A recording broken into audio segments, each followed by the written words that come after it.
Hello everyone, welcome back to my YouTube channel again. Today we will discuss about climate, weather and seasons.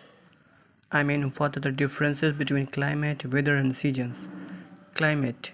Climate refers to the usual or average weather conditions of a place over a long period यानी many years. It means climate जो है वो किसी भी place के weather condition के लंबे समय तक यानी कि अनेकों साल के औसत को बताता है। इट मीन्स क्लाइमेट वह हुआ जो किसी स्थान के लंबे समय पर मौसम के रिकॉर्ड को एवरेज रिकॉर्ड को बताता है। ठीक है। उसके बाद आपका ये होगा क्लाइमेट। फिर वेदर।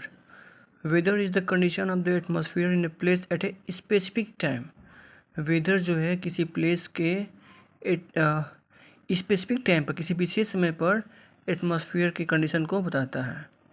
ठीक है। फॉर एग्जांपल जैसे राइट नाउ अभी मान लो कि हम बनारस में हैं, तो बनारस में अभी का जो आपका कंडीशन होगा एटमॉस्फेयर का उसको हम लोग वेदर के अंतर्गत कंसीडर करेंगे। क्लियर है। उसके बाद आपका है season. Season is the average weather pattern of a place over a few months.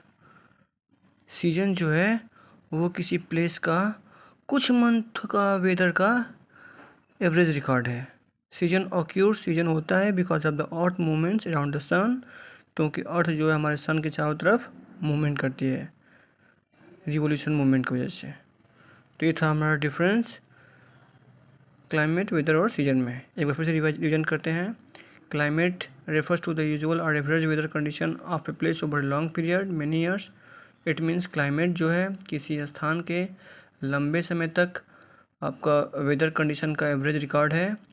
Weather जो है वो किसी स्पेसिफिक टाइम पे यानी किसी स्थान का किसी प्लेस का स्पेसिफिक टाइम पे किसी निश्चित समय पर एटमॉस्फेयर की कंडीशन को बताता है, जबकि सीजन किसी स्थान का कुछ मंथों के अंतर्गत वेदर के एवरेज कंडीशन को बताता है। और जो आपका सीजन है वो अर्थ के रिवोल्यूशन मूवमेंट की वजह से होता है। आई होप आपको समझ में आ गया होगा difference between climate, weather and season. Thank you. आज के लिए इतना ही। जय हिंद।